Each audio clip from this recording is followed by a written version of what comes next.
So a couple of months ago, the great Draymond Green said, nobody's afraid of the Oklahoma City Thunder.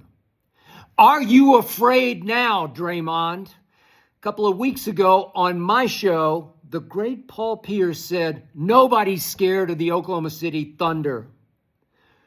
Paul, are you scared now because you're about to owe me a steak dinner when my Oklahoma City Thunder, my hometown team, beats the poor Pacers in 5 games? I'm going to give them a game. It's probably going to be a sweep, but I'll go, just because I'm in such a good mood right now, I'll go gentleman's sweep, just the way they just gentleman swept poor Ant-Man, Can't-Man's Minnesota Timberwolves. Tonight, the closeout game in OKC was an absolute annihilation, a devastation, an intimidation, a discombobulation of the poor Timberwolves, who turned it over 21 times thanks to 14 Oklahoma City steals, because that's what we do. We tear teams to pieces with our defense, our relentless defense, the energy, the urgency, the tenacity. You just start to play like, oh my God, they're going to knock it out of my hands and go the other way, because we smoke teams with pot points off turnovers. We did it again tonight. We steal, we run, we dunk. This team did such a number on poor Can't-Man that just check this out. Look at these numbers, will you? And it's not all his fault, because he's got this guy from Canada, this guy named Lou Dort, the best perimeter defender in all the land, up in his jock all night long, every game. So in the 4 losses to Oklahoma City in the Western Conference Finals, Can't-Man, who led the league in both 3-point attempts and 3-point makes, he led the league and shot 40% for the regular season. That's sensational, man. That's why he was second team All-NBA, maybe close to first team All-NBA. But in the 4 losses to the Oklahoma City Thunder, soon to be champion Thunder, Can't-Man from 3 shot 6 of 31, including 1 of 7 tonight. 6 of 31 is 19.4%. That's because he had Lou Dort all up in him, and then Alex Caruso all over him, and then Cason Wallace just wrapped around him, and he couldn't get a clean look up. Of his 7 misses tonight, 3 missed the rim. 3 missed the rim. Got in his head, got in his jock, got in his psyche. Just annihilated his psyche. Ant-Man was probably missing the Olympic team. Man, I'd like to just go sit on the bench and be the worst player on the best team, right? The kid. There was so much heat on him, so much pressure tonight to live up to being the face of the league. In your face, Can't-Man. I'm sorry. This team is all-time greatness on display, and nobody cares because nobody watches. Because the MVP is another guy from Canada. And then there are 2 Jalen Williams, and nobody can seem to tell them apart. And then there's this tall, lanky, weird-looking white dude who blocks an occasional shot and destroys teams with his rim protection.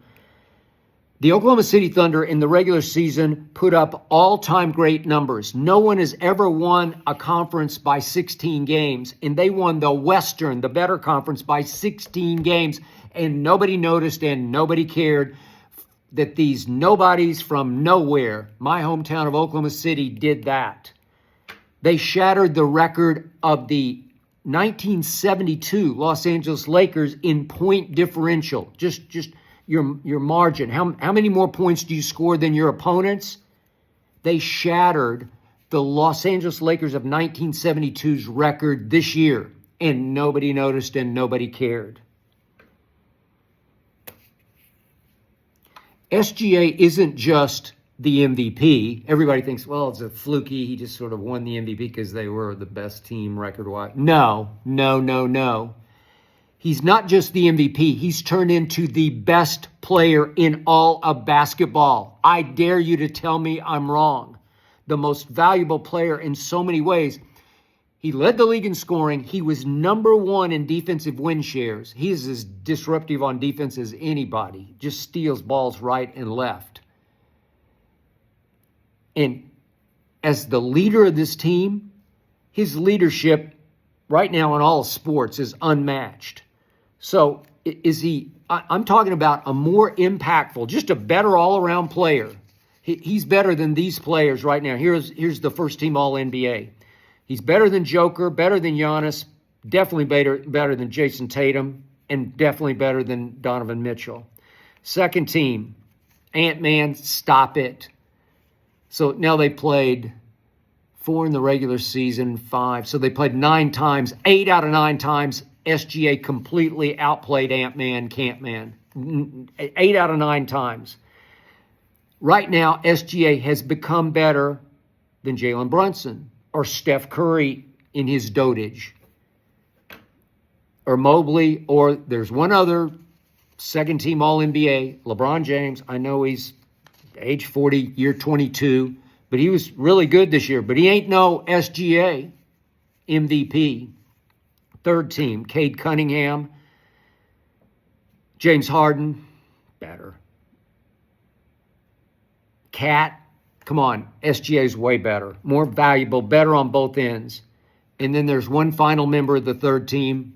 That's Tyrese Halliburton. You're about to witness in the NBA Finals that start not until next Thursday night, you're about to witness SGA do a number on Tyrese Halliburton, who was sensational, especially in this last game against the Knicks. Whew, that was special.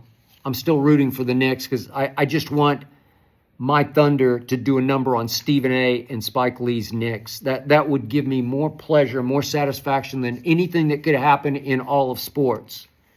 And that includes my Vanderbilt Commodores, the number 1 overall seed in the baseball tournament on the road to Omaha, and my Oklahoma Sooners women's softball team, who are the betting favorite to win another College World Series in my hometown of Oklahoma City. I'd take that. I need the Knicks.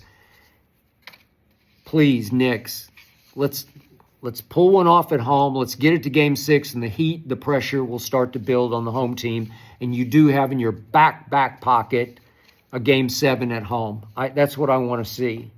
Chet Holmgren, listen, I know he's not quite Wemby, but he ain't far away. As a shot blocker, as a rim protector, as a three-point shooter, as a free throw shooter, the mechanics are beautiful to watch. And if there's anything such as a big shot tonight, Chet made it because he made the first one. The T-Wolves came out just firing eyes on defense, and they played Game 3 defense to start Game 5. First 2 possessions, Oklahoma City couldn't get a shot up until the end of the clock, and they just threw up prayers twice. Third possession, Chet gets stuck in the deep corner near the end of the clock. Right-handed shooter kind of fading into the deep right corner, so you got to deal with the backboard. And he ripped it. And they were off to the races. That broke the ice for the Oklahoma City Thunder because he is that dude. Could he turn out to be better than Wemby? Wemby's, 3 inches taller and Chet's 7'1". Wemby shoots way too many threes for my taste, but I just don't know if Wemby's ever going to play with the passion, the fire that Chet plays with. I just don't know. I love him for this team. Hartenstein brought that New York Knicks attitude and heart. Just plays his tail off. They all play their tail off. This is the deepest team in the league, and it just comes at you in waves. Alex Caruso, so underrated athletically. He is so quick, so fast, so gifted, such high IQ, such supreme anticipation, such relentless energy. This team is loaded top to bottom. This team is going to make a statement that as a team, I'm just seriously not sure I've seen anything better I'm talking about a 10-man team playing defense at the highest level. I just don't know if anybody, listen, that Bulls team I covered in 98, the Last Dance team, with Jordan Harper and Pippen across the front line, it was hard for teams to just get the ball past half court. But then the back line, Luke Longley and Winnington, I don't know. Not bad, but the defense this team plays, it just attacks you from jump and destroys you psychologically. I've never seen anything like it, and I've never seen a team this close. It's all for one and one for all, and it ain't a cliche. They back it up every night. They truly love each other. I call them the Oklahoma City University Thunder because they play with college rah-rah spirit. It's like March Madness in June. It's about to be June Madness for the poor Pacers. This team, are you watching? Do you understand the magnitude of their achievement? Do you understand? And yet, both Draymond and my man Paul Pierce said nobody's afraid of. Are you kidding me? Ask Ant-Man if he's afraid. Ask Julius Randle if he's afraid. And he is a big, bad bull of a man. Ask Gobert. What is he, a 4-time Defensive Player of the Year? Ask him if he's afraid now. Ask them all. Ask Jaden McDaniels. Ask DiVincenzo. Ask them if they're afraid, because they just got their hearts snatched out of their bodies. They just got their psyches crushed by this onslaught of a team, this juggernaut, this buzzsaw that just saws you right in half. I've never seen anything like it before. It is so much more fun to watch than the Durant, Westbrook, Harden, Oklahoma City Thunder of 2012 that also made it to the finals and lost in 5 games. To LeBron, that was his breakthrough moment. It was about damn time, as he said. I never could like that team. Could never get my arm around those 3 divas. I don't care for any of the 3 of them. And I think they proved me out as their careers wore on. They're just, all 3, highly unlikable. This team is completely and utterly lovable, and I don't understand why the nation hasn't fallen in love with them. They just don't have star power. Their star power is their team. And listen, Jalen Williams, I kept hearing, well, they don't have a second star to SGA. What's going to happen when he gets shut down in a big playoff game? Jalen Williams made the All-Star team, and he made second team All-Defense.